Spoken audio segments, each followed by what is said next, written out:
उत्तराखंड हरिद्वार में जुर्स कंट्री में चल रहे विवाद पर रेरा कोर्ट का आया फैसला। जनता के हक में जुर्स कंट्री में कुछ सालों से बिल्डर और सोसाइटी में रह रहे लोगों के बीच विवाद चल रहा है, जिसको लेकर बीते 5 वर्षों से जुर्स कंट्री रेजिडेंट्स वेलफेयर एसोसिएशन वहां रह रहे लोगों की हक की लड़ाई लड़ रही है, जिसके चलते अब रेरा कोर्ट ने सोसाइटी में रहने वालों के हक में फैसला सुना दिया है।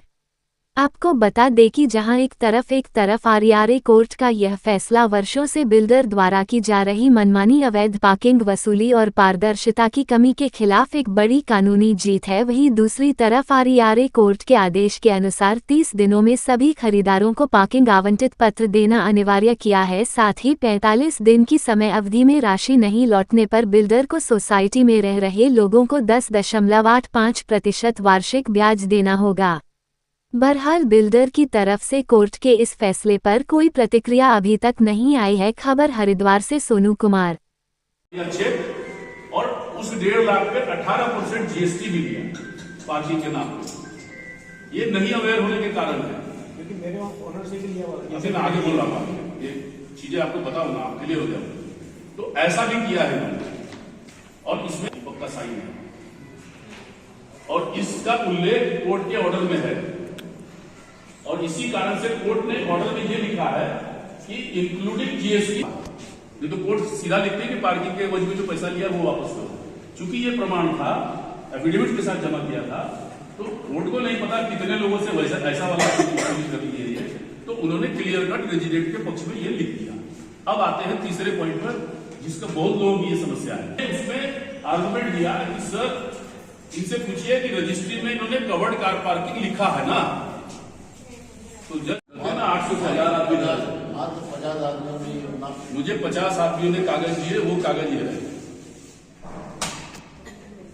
ये मैं आज इसीलिए लेके आया कि अपने अधिकारों के प्रति हम कितना सजग हैं। अरे ठीक है, कागज तो देना था, पैसा तो तब भी आप इनको दे रखे थे, आपको नहीं मिल रहा था। आप कागज तो दे देते, हम कोर्ट में दे देते, कम से कम आपका पक्ष रख देते। तो आज ये जो लेटर मैं आपको दे रहा हूं और आपको कह रहा हूं कि आप कागज ढूंढिए, आपको कुछ नहीं ढूंढना पड़ता। मेरे पास सारे पेपर थे, मैं इसका सेट बनाता, आपसे साइन कराता, इसी मीटिंग में काम खत्म हो जाता। हम एक साथ लेके जाते कॉपी, उसको रिसीव कराते। लेकिन ऐसा नहीं हुआ। आज भी मुझे लगता नहीं है कि ऐसा कुछ होने वाला है। हमें तो मालूम ही नहीं का आपको बताता हूं।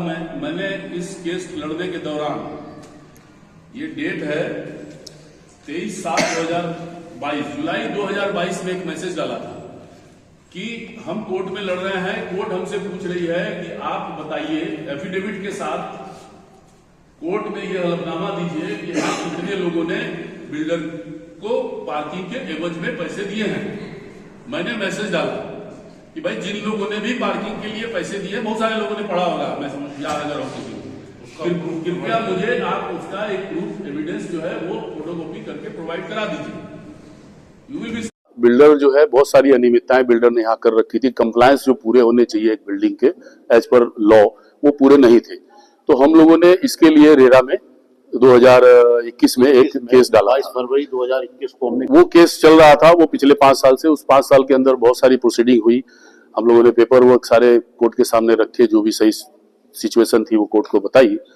उसके बाद कोर्ट ने उन सारी चीजों को सही मानते हुए बिल्डर को ये आदेश दिया है कि एक तो क्या है कि जो इन्होंने पार्किंग के नाम पे पैसे लिए थे, कोर्ट ने उसको ये कहा है कि ये कॉमन एरिया है, ये कॉमन एरिया बेचा नहीं जा सकता। सो आपको जो है सारा पैसा, जिन भी लोगों से आपने पार्किंग के पैसे लिए हैं, वो पैसे आपको 10.85% ब्याज, वार्षिक ब्याज की दर से उन रेजिडेंट्स को 45 दिन के अंदर में लौटाने पड़ेंगे। एक तो कोर्ट का ये फैसला आया है। साथ ही कोर्ट ने ये भी कहा है बिल्डर को कि आपको 30 दिन के अंदर ये हक बनता है बिल्डर का, रेजिडेंट का, कि पार्किंग उनको मिलनी चाहिए, तो आपको उनको पार्किंग भी अलॉट करनी पड़ेगी। इसके अलावा कोर्ट ने 2 चीजें तो ये कही है। तीसरा, कोर्ट ने जो है उससे आगे जाके भी कहा है कि भाई कोई केस के दौरान कोर्ट ने ये पाया कि जो यहाँ पे आरडब्ल्यूए चल रही है, वो आरडब्ल्यूए बिल्डर के नियंत्रण में है। तो उन्होंने रेजिडेंट को ये कहा, आदेश किया है, निर्देशित किया है कि आप लोग रजिस्ट्रार के जाके ऑफिस में एप्लीकेशन दीजिए कि फ्रेश जो है आप यहाँ पे फेयर इलेक्शन करा के प्रतिनिधि जो है वो चुने जाए, जो इस सोसाइटी की देखरेख प्रॉपर कर सके। तो एक तो ये विषय सारा साथ में था ही। ऑक्यूपेशन को उस पे आ रहा हूँ।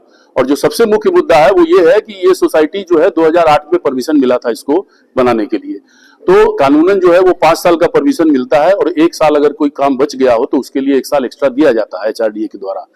तो उसके हिसाब से 2014 में ये सारा खत्म हो जाना चाहिए था और पब्लिक को सारा ऑक्यूपेंसी सर्टिफिकेट जो है वो मिल जाना चाहिए था।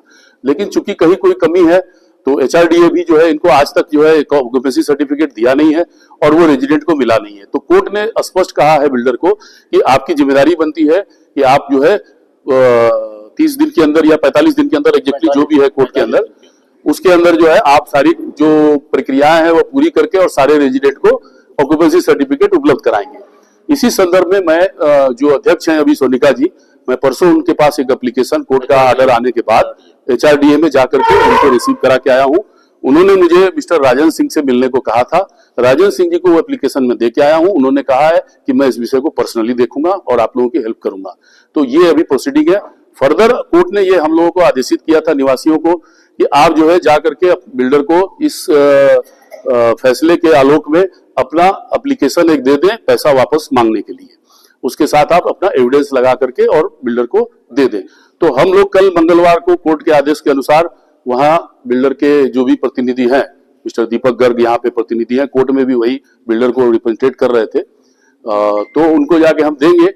तो देखते हैं अगर वो रिसीव करेंगे तो बहुत अच्छी बात है, अगर नहीं रिसीव करते हैं तो हम लोग उनको सब डाक से उनको हम भेज देंगे। तो हम अपना जो भी कोर्ट ने हमको निर्देश दिया है हम उसके आधार पर चल रहे हैं। हमारा कोई हल्ला हंगामा काटने का मकसद नहीं है। अब ये बिल्डर के ऊपर डिपेंड करता है कि वो रेजिडेंट की बात को अभी भी सुनेंगे या नहीं सुनेंगे, ये सब उनके ऊपर डिपेंड करता है। नाम जितेंद्र कुमार शर्मा है।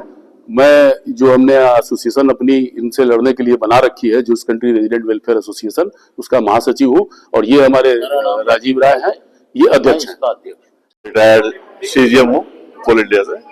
और जो आपने जो क्वेश्चन उठाया है कि समस्या, ये समस्या एक्चुअली मेरी इंडिविजुअल समस्या नहीं थी, ये जूस कंट्री की पूरी समस्या थी, क्योंकि शर्मा साहब ने और राजीव राय साहब ने पिछले 5 साल से लड़ा। उसमें हमारा भी प्रत्यक्ष अप्रत्यक्ष योगदान रहा और हम लोग जो भी समस्या थी जूस कंट्री की, उस समस्या में पूरा सहमत हूँ और कुछ समस्या बच गई है, उसको हम लोग धीरे धीरे मीटिंग के द्वारा ये उसको सॉल्व करेंगे। और ये बहुत अच्छा नतीजा आया फेवर में। जो लड़ाई हम लोग लड़ा थे 5 साल से, उस लड़ाई का जो नतीजा आया वो बिल्कुल सही नतीजा था।